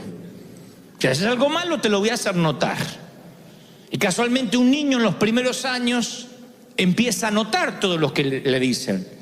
Y si nunca te dicen que estás lindo, que estás elegante, que estás linda, que estás bonita, en el caso de una niña, que te ves bien, que eres seguro, no te hace seguro, porque la única persona de la cual recibes ascendencia es de tus padres. Luego vendrán los maestros, los docentes. Pero los primeros que nos definen en la vida, los primeros que fundamentan lo que valemos como personas, son los papis. O quienes nos crían, el abuelo, el papá adoptivo, la mamá. Y cuando nos crían a la vieja usanza, con la chancla, y haciéndonos ver que cuando cometemos un error nos lo dicen, siempre la misma, siempre el mismo, no vas a cambiar nunca. Uno cree que no va a cambiar nunca. Uno dice, mamá siempre me dijo que soy una estúpida, que soy una torpe, que yo toco todo lo que arruino. Y yo creo que ella tiene razón, daño todo lo que toco. Tienes 40 años y aquella frase, qué torpe que eres, niña, te sigue pesando. Claro que en el medio está que recibiste a Cristo en el corazón. Y entonces hay pastores que te dirán, Dios hizo las cosas nuevas, lo cual es una verdad escritural. Pero a la vez no podemos desconocer la esencia de dónde venimos, cómo fuimos criados, el entorno, qué nos dijeron, qué nos faltó por decir. Y esas frases terminan determinando nuestro destino. Decimos, no, yo soy culpable de alguna forma. Pasa aún con gente adulta. Hay damas que dicen, mi esposo es un abusador, pero lo merezco, porque yo sé que no le di lo que él quería que yo le diera. No soy la mujer a la altura de lo que él esperaba. Por eso yo me merezco el abuso, el maltrato, el desdén, la indiferencia. Y no, nada hace ni justifica que te merezcas un abuso. Sin embargo, hay frases que nos marcan de manera tal que decimos, a lo mejor sí, soy una persona horrible. Otras damas dicen, cuando me miro en el espejo, veo una mujer gorda, con un cuerpo feo, que no merece que la amen. Y entonces sienten que eso le empezó ahora, que es un espíritu, un bajón, un tema de bipolaridad. Y no, a lo mejor son cosas que arrastras desde que eras una niña, desde una frase que de alguna forma te marcó. Voy a quedarme soltero, soltera para siempre, porque nadie le gustaría casarse conmigo. Nunca voy a tener hijos porque Dios me está castigando por algo que hice. Y vamos por la vida por ese sendero de culpa. ¿Qué hay de malo conmigo? ¿Por qué las cosas me están saliendo mal? Yo te diré algo. Primero, que las heridas viejas tienen buena memoria. Las heridas siempre te recuerdan que están. Yo tengo cicatrices en lo físico, en mis dedos, cicatrices en mi hombro dislocado, y claro, ya no me duelen, pero ante una presurización del avión, ante un cambio de clima, algo me recuerda que no está bien en mi cuerpo, que algo le pasó hace 30 años atrás incluso. Imagina esto en lo anímico, en lo espiritual, en lo almático. Uno va por la vida pensando, yo estoy sano porque el Señor hizo todas las cosas nuevas, porque me bauticé y soy nueva criatura, y es verdad. Pero aún así hay una cautividad de la mente que debe ser quitada con tiempo, con trabajo, un cambio de mentalidad, de paradigma que viene con la ayuda del Espíritu Santo, que no ocurre mágicamente en las aguas del bautismo. Yo fui esclavo durante mucho tiempo de unos grilletes que me ataron a un poste, y esos grilletes decían, tú eres el culpable del cáncer de mamá. No debiste haber nacido. Grilletes puestos por un borracho que no sabía lo que decía. Grilletes al fin. A un niño le es suficiente para que no se pueda mover. Y a veces hay frases, episodios, infortunios que te marcan de manera tal que uno se para en la vida con esas imágenes que a veces son tan poderosas que comienzan a transformarnos físicamente en lo que no dejamos de pensar. Presten atención a esto. Así como yo digo siempre que el corazón alegre, bueno, no lo digo yo, lo dice la Escritura, pero lo repito, que el corazón alegre hermosea el rostro, así yo también creo que un corazón amarrado con un chaleco de fuerza psicológico por algo que te pasó, te hace el rostro adusto, te hace el ceño fruncido, te arruga antes de tiempo, te cansa más de lo esperado, porque estás pensando todo el tiempo y afecta hasta tu físico. Lo dice la Biblia, tengo base bíblica para que ustedes tengan en cuenta de que esto no es un invento mío. En un verano, hace muchos años, cuando yo era adolescente, yo trabajé para una compañía que repartían Nuevos Testamentos en los hoteles, en los lugares públicos, se llaman los Gedeones. Y el CEO o el presidente de esa organización en Argentina era un hombre que tenía un rostro sombrío, desaprobaba todo, cristiano en teoría. Esas personas que tienen un no escrito en la cara, se levantan con cara de no. ¿No? Buenos días. No.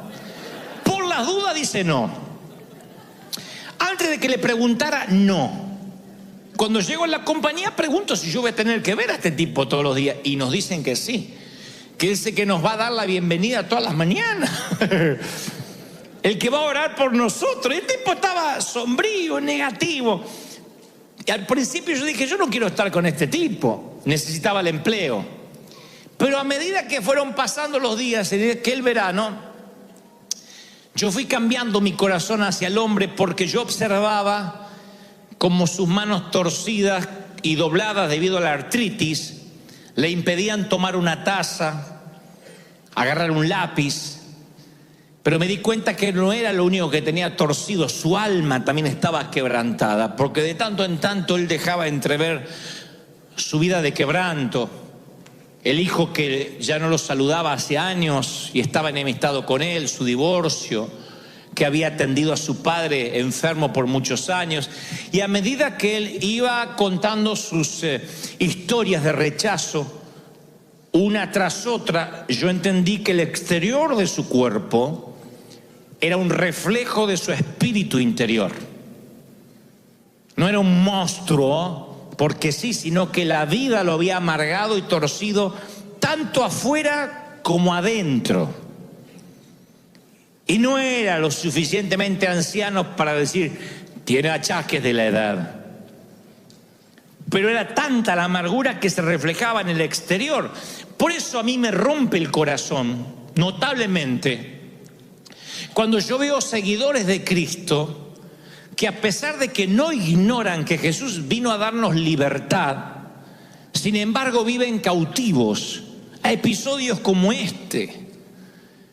Y se niegan a retrotraerse a esos episodios porque dicen, no, yo no creo en la sanidad interior, ya está, yo me quiero olvidar. Pero por mucho que te olvides, a veces vamos por la vida diciéndole a Dios, tengo tu tornillo, tengo tu tornillo. Eso fue lo que me pasó a mí. El tema no fue solo que yo intenté agradar a mi papá cortando el césped más rápido que mis hermanos. A partir de ahí yo me propuse ser el mejor cristiano, el que más trabajara para Dios, para poder ganarme el amor de Dios. En lugar de dar por sentado que Dios me amaba. Es grave lo que me pasó. Un episodio como este en la niñez a mí me formateó mi mente para que se me grabara esa fatídica frase, que es una falacia, de decir, tienes que agradar a Dios. Así que me pasé la vida queriéndole agradar a Dios.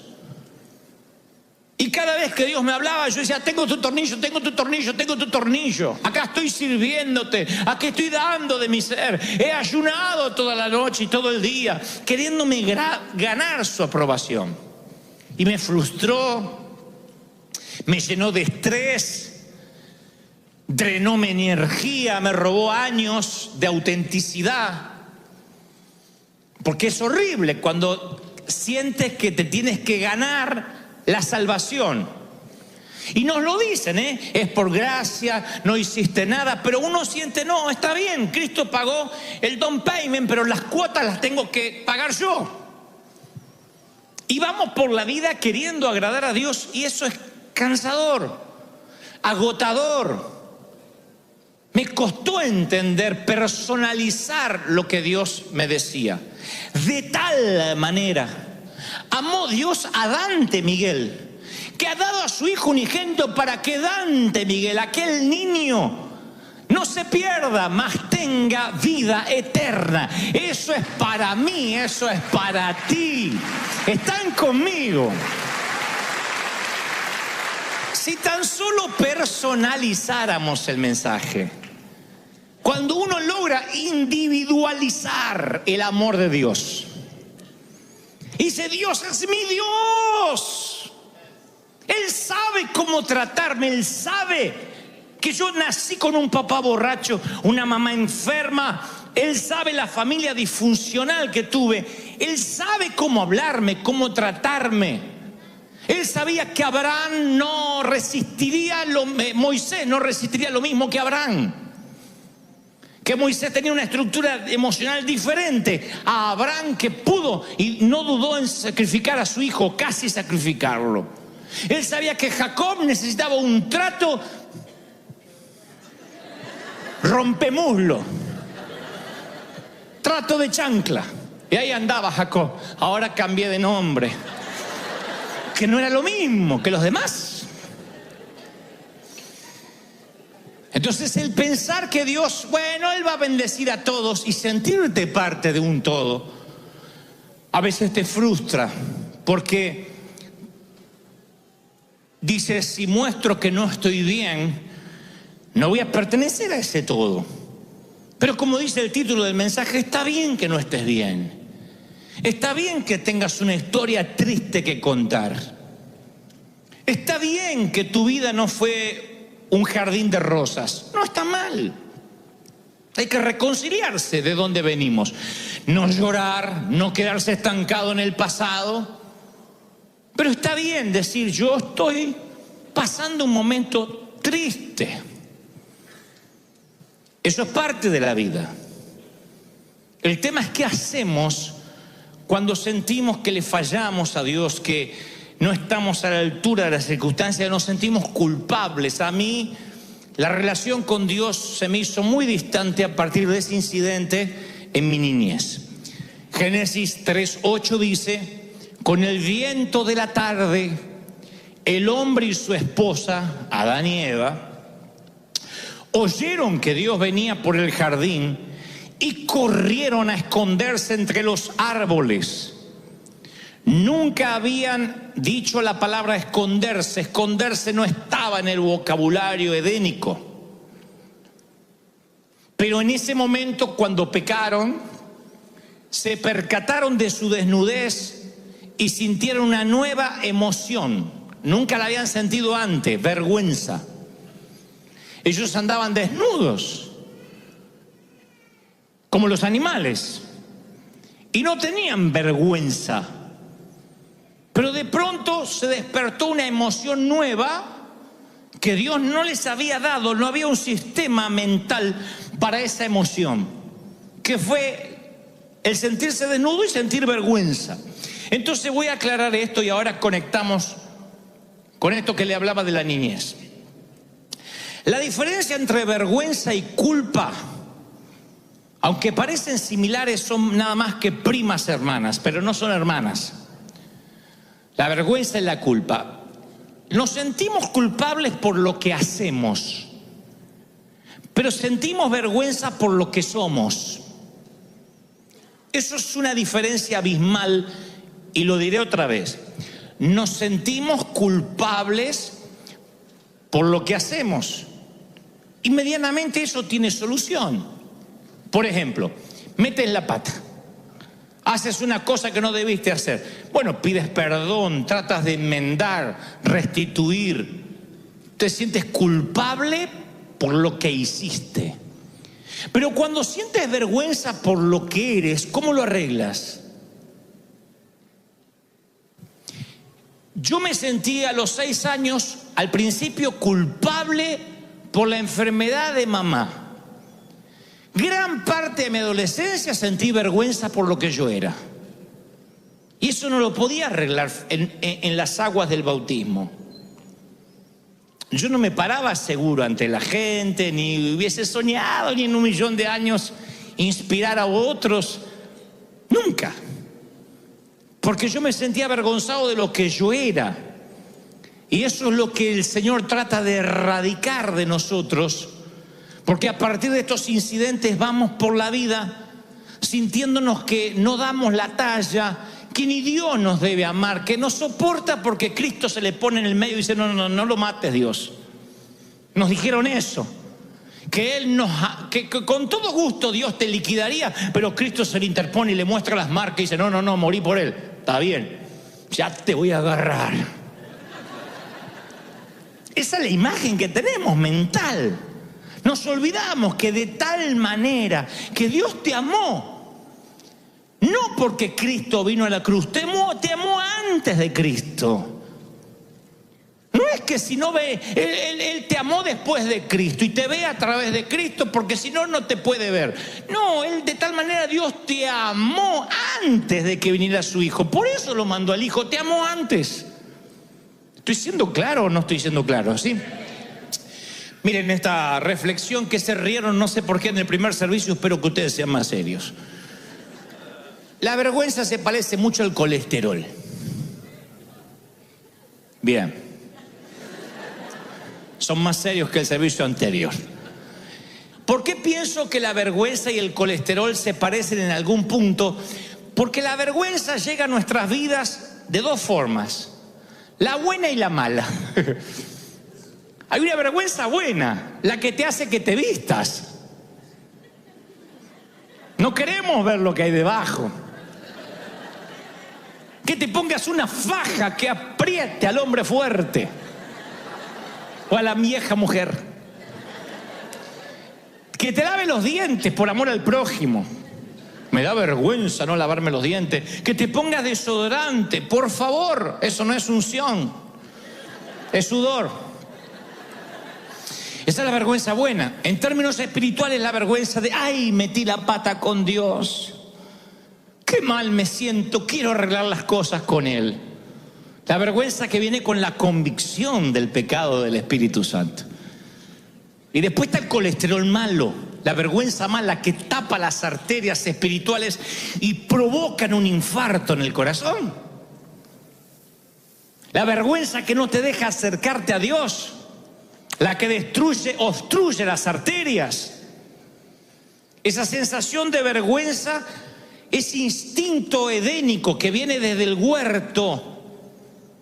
¿Qué creen ustedes que hubiese pasado si después de pecar Adán y Eva corren a los pies del Maestro? Hubiesen corrido a los pies de Dios. Pecamos, desnudos como estaban. Le confiesan, abren su corazón y piden piedad, conociendo al Dios de gracia que conocemos hoy. Porque algunos creen que en el viejo pacto Dios era un Dios malhumorado y que se ablandó entre Malaquías y Mateo. Es el mismo Dios. Si hubiesen corrido a los pies de Dios, ¿qué hubiese pasado en el huerto?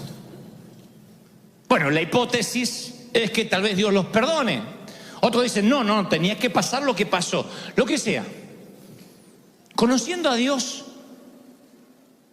¿Por qué conozco a Dios? Porque yo siempre le repito a mis hijos, a nuestros hijos le repetimos esto: cuanto más grande sea el lío que hayas hecho, más rápido corre hacia nosotros. Más rápido. Metiste la pata, rápido. A papá y a mamá, rápido. Cuanto más grande sea el lío. No hay algo así como: hasta tal lío, ven a casa. Después, si me vas a traer problemas con la policía, no me llames. Cuanto más grande es la metida de pata, más rápido corre. Y lo mismo va para la iglesia.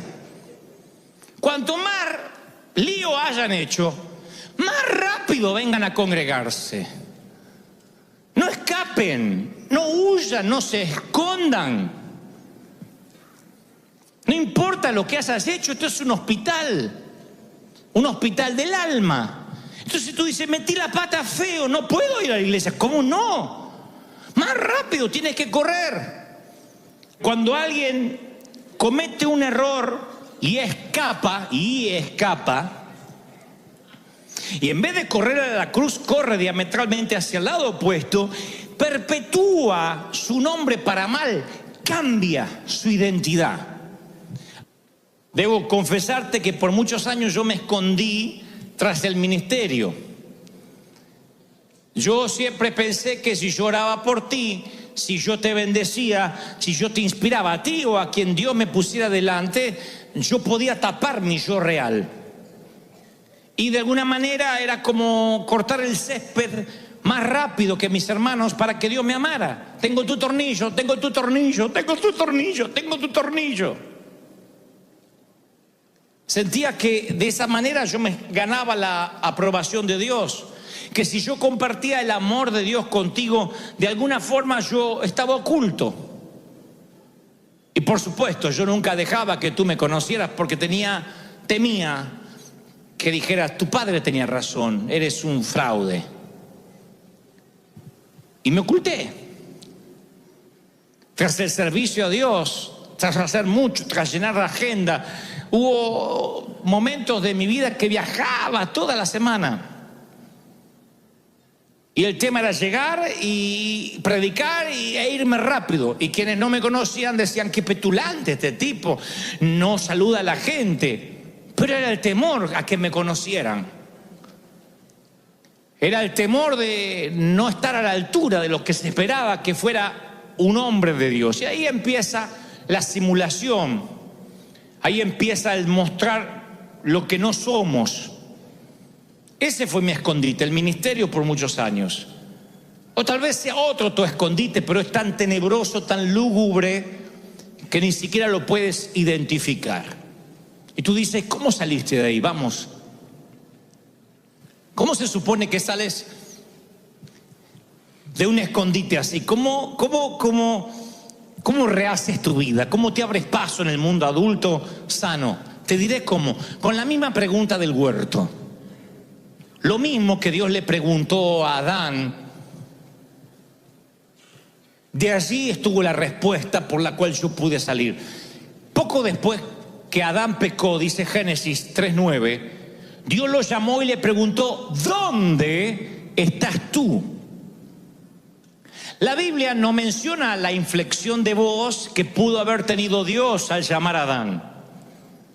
Porque uno puede interpretar que Dios está diciendo, ¿dónde rayo te metiste? ¿Dónde demonios estás? Yo no creo que Dios esté hablando con esa inflexión de voz. Pienso que la voz sonó triste. Pienso que ¿dónde estás? Estaba impregnado de gracia, esperando que corran hacia Él.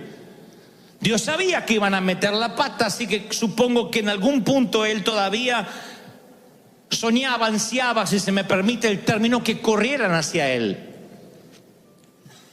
¿Recuerdas si alguna vez perdiste un hijo en el mall, en alguna parte durante unos minutos? ¿Cuál es tu reacción? Te diré cuál fue la de mi mamá cuando me perdí una sola vez. Me dijo, ¿dónde te metiste, desgraciado? Me pegaba y me abrazaba, me pegaba y me abrazaba, me pegaba y me abrazaba, me pegaba. No te me vayas mal, te quiero, me haces sufrir. ¡Ay! Me pegaba. Yo digo, ¿podríamos evitar la pegada?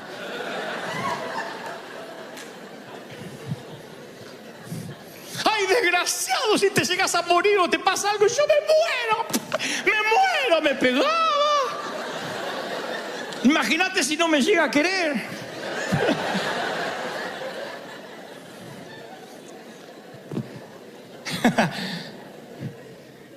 Aquí Dios no les quería pegar, porque a diferencia de mamá que no tenía la menor idea dónde yo estaba, Él sí sabía dónde estaba.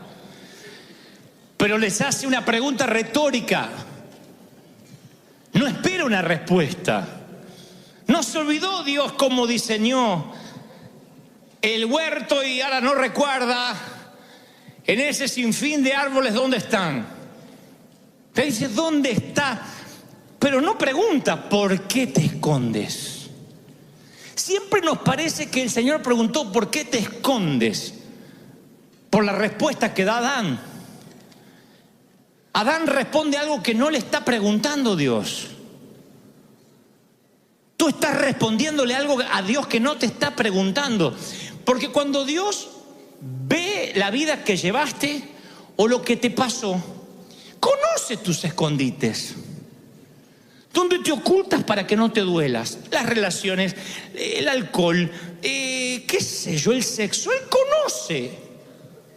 Cuando te dice dónde estás, no espera una respuesta de por qué estás haciendo lo que haces. Es una invitación a salir del escondite.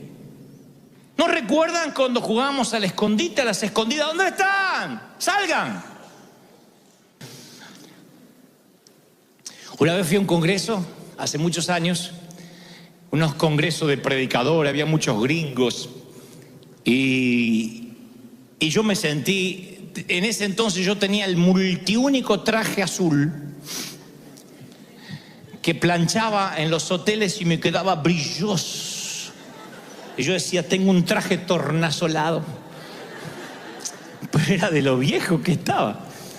Y cuando fui a predicar ese congreso, unos predicadores, unas ropas, unos diseñadores, y había uno de los, no diré cuál porque al cabo no importa, que era un rockstar. El tipo era, cuando no caminaba, levitaba el tipo así. Tenía todo. Si se podía poner aretes, se los ponía, pero quedaba feo. Pero se ponía todo. Corbata así grandota, traje rayado a lo mafioso. Todo era de calidad. Y yo prediqué ese día, hablé de las heridas del alma. Y hablé de la arena del desierto de la vida que a veces se nos mete y nos lastima.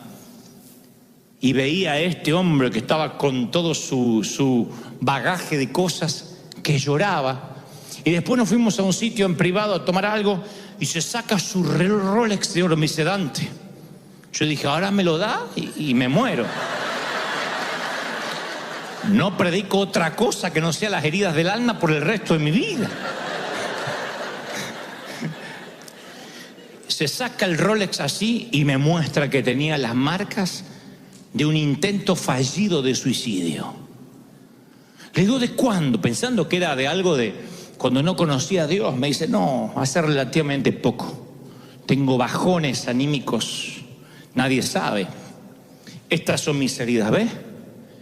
Nada más que en lugar de acudir al mantel de la gracia, él tapaba elegantemente con un Rolex que estaba roto. Yo dije, ¿cómo se puede ocultar el quebranto con tanta elegancia?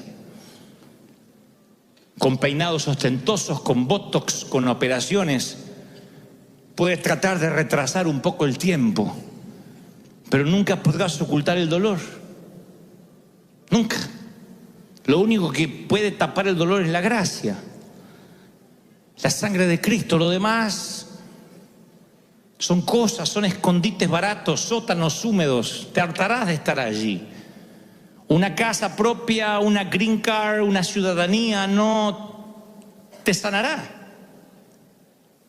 No quitará las heridas de tu alma. Y yo me acuerdo cuando vi a ese hombre y dije, no le sirve su ropa para ocultar tanto quebranto. Y es lo mismo que piensa Dios cuando ve el patético intento de Adán y Eva de taparse con unas hojas, que era lo más grande que encontraron. Unas hojas de higuera. Cuando vio el patético intento de taparse, les cosió. Fue el Padre Celestial el primer costurero, no mandó un ángel. No hizo que apareciera un tapado de piel. Dicen que el Padre les cosió. Eso es amor. Una madre cosiendo para que el hijo no pase vergüenza. Aun cuando se está por ir a la fiesta y se le rompió la cremallera o algo. No, ven que te coso. No, mamá, no se va a notar, me tapo. Vení que te coso, condenado. Y le coses. Dios cosiendo. ¡Wow! Conozco al Dios que nivela las montañas, que pone al océano en sus cauces, que deja que las estrellas graviten en su lugar. ¿Dios cosiendo? ¿Dios desastre? El primer sastre no fue Christian Dior ni Hugo Boss, fue Dios. Y les cosió túnicas de pieles y los vistió. ¿Pieles? ¿De dónde sacaría pieles si ellos tenían que... No podían matar, no había una orden de Dios que mataran las vacas antes del pecado, por ejemplo? ¿Dónde sacaría las pieles? Dios estaba mostrando una metáfora de que algo tenía que morir. Alguien tenía que morir para que ellos estuvieran cubiertos de la vergüenza. Pocos años después no serían unos animalitos, sería el Hijo mismo de Dios que tendría que verter su sangre para tapar la desnudez, para que no se dé cuenta que estás tullido. ¡Aleluya! Eso es gracia. Y conmigo, eso es gracia. ¡Aleluya! Así que, si hoy te atreves a ponerte el atuendo que te hace Dios, es la mejor ropa. Te hace ver como príncipe. Recuerda, nunca es la ropa, es la clase. Nunca es la marca, es cómo la llevas. Y la clase la tienes dentro. La clase es cuando te sanas y luces una ropa de marca o un trapo. Lo luces. Yo luzco en pijama. Porque cuando Dios te sana, cuando un día dices, no, yo no ocasioné el cáncer de mi madre. No fui yo. Es más, Dios quería que naciera. Dios hizo que naciera. Y si no hubiese sido por ese cáncer, los Goebbels no hubiésemos conocido a Dios. Y yo hoy no los estaría inspirando a ustedes. Encontré el propósito. Es como ver un tamiz maravilloso y detrás los hilos entretejidos. Nada más que toda la vida yo estuve mirando los hilos. Hasta que un día me di vuelta y de frente había un tamiz perfectamente diseñado. Es como veas la vida y de qué lado te pongas para ver tu propia vida. Yo puedo contarte historias tristes mías toda la mañana y que todo el mundo llore si me quedo de este lado de los hilos. Pero del otro lado se ve bien, el mantel me queda bien. El mantel te queda bien. Se llama gracia de Dios. Tienes que reconciliarte con ese niño gordito, flaquito, flaquita que fuiste, con las trenzas horribles, con pecas, sin pecas, con faltando dientes, y decir, ese niño es este adulto de hoy. Y yo no fui culpable de nada, ni ahí, ni en la adolescencia, ni en la juventud. Y si lo fui, el martillo del juez replica y dice, no culpable, inocente. Así que está bien que no estés bien. Está bien que estés triste. Para eso somos una familia, para ayudarte. Ama y déjate amar. Ese es el Dios tan distinto a lo que la religión nos quiso mostrar. Un Dios que te ama, un Dios que te tiene paciencia, un Dios que su misericordia no se agota, un Dios que sigue creyendo en ti, un Dios que no importa si cortas el césped rápido, lo cortas lento o no lo cortas, Él no cambiará el amor que siente por ti. No importa si encontraste su tornillo o no, Él no cambia el amor que siente por ti. Vamos, celebra al Rey de Reyes, dale un aplauso al Señor de señores. El Rey